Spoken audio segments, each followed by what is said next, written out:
Arda Ocal for ESPN Esports here with your 2019 Shine Melee Singles Champion, Hungrybox. Second time for you, trophy in hand. Yep.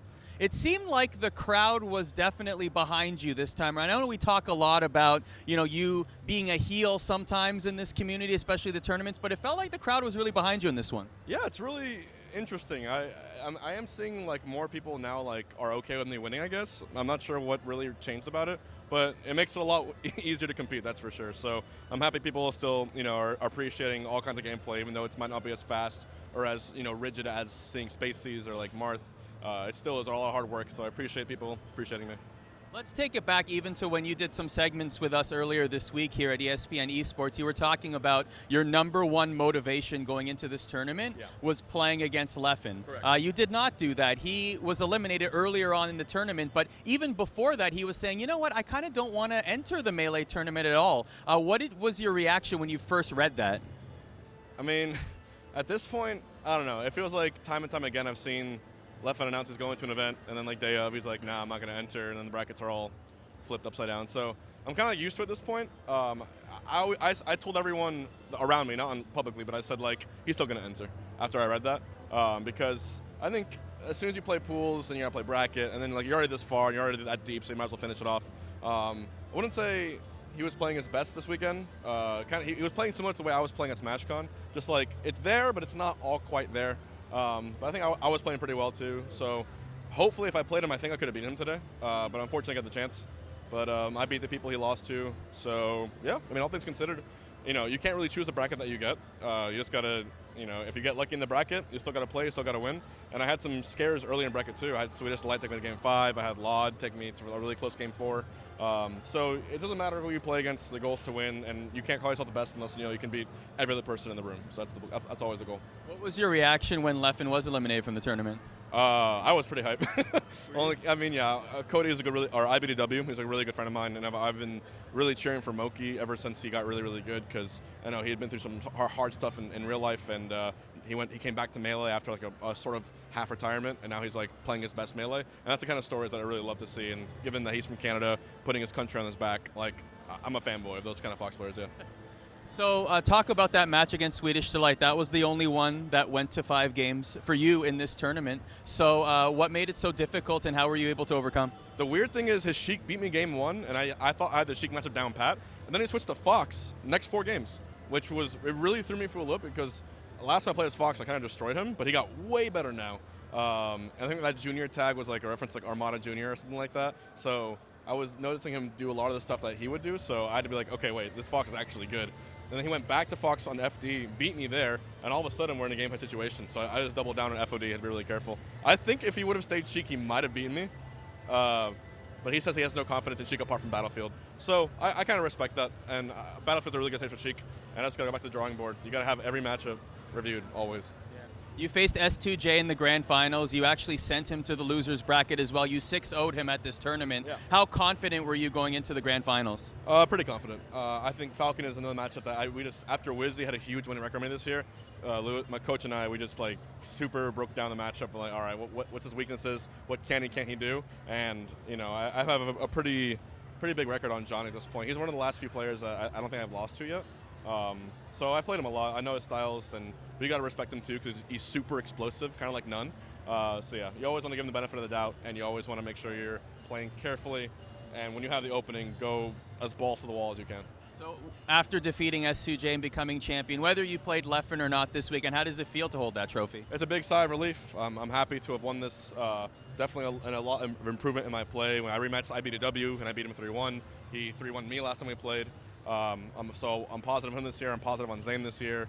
My goal now is to like make all my records positive. So I got to beat Leffen like 3 or 4 more times. I got to beat Wizzy like 3 or 4 more times, and then I got to rematch Amsa. So I think with all the tournaments rest of the year, it's going to happen inevitably. And yeah, another major in the belt, and I can a little stronger argument for rank 1 now. So that always feels good.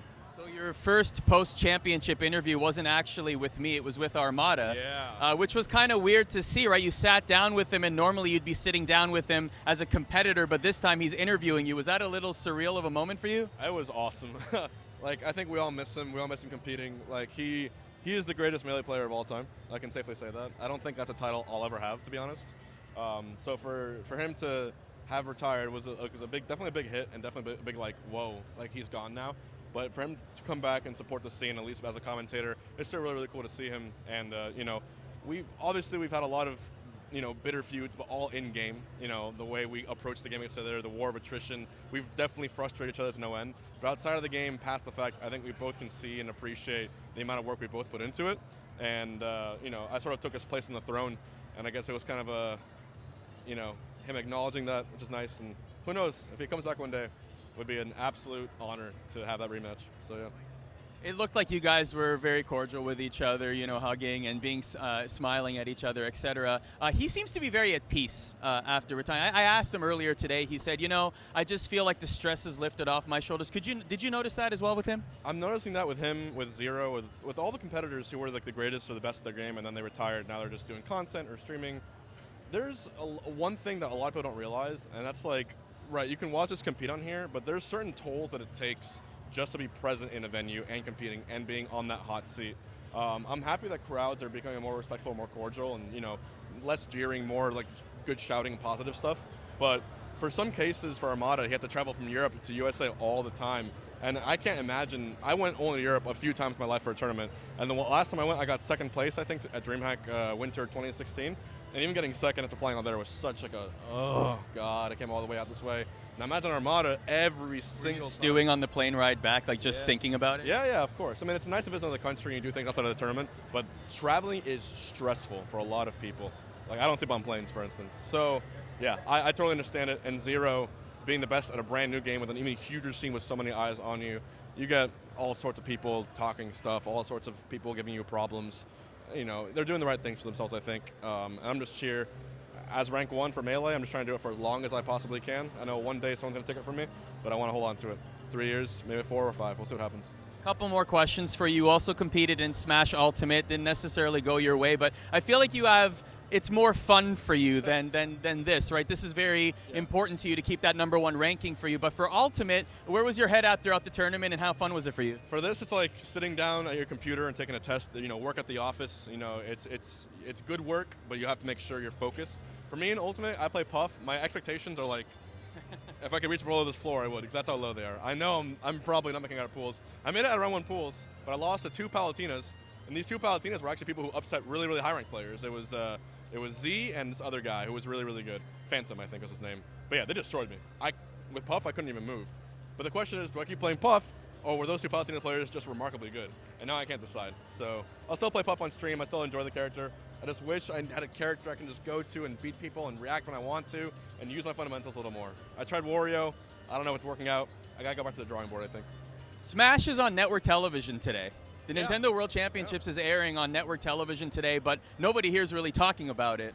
It seems like it's just one of those things like, oh, it's nice to have. I know that there's whatever the relationship is between the Smash community and Nintendo, but how do you feel about the fact that you're competing at this tournament and, Smash happens to be on a large platform today?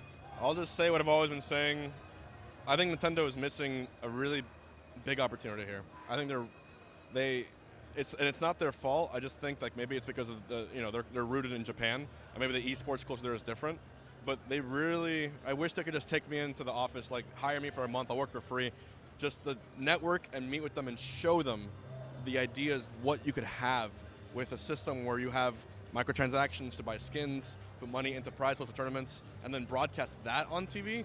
That will be not only amazing, it will be one of the greatest esports presentations possible. So they just need to take one little chance. And right now, yeah, they're hosting tournaments. They're acknowledging the competitive scene.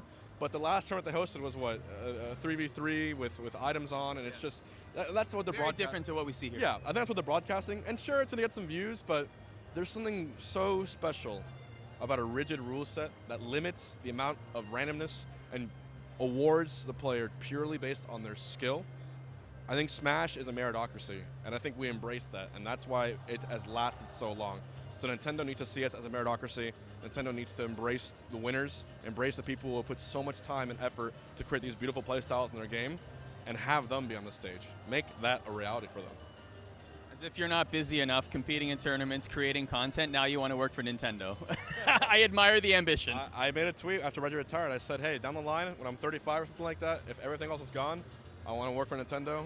and one role in their esports division, and I want to bring them more glory to the scene that their game has ever seen. That would be my ultimate end game when all this is said and done.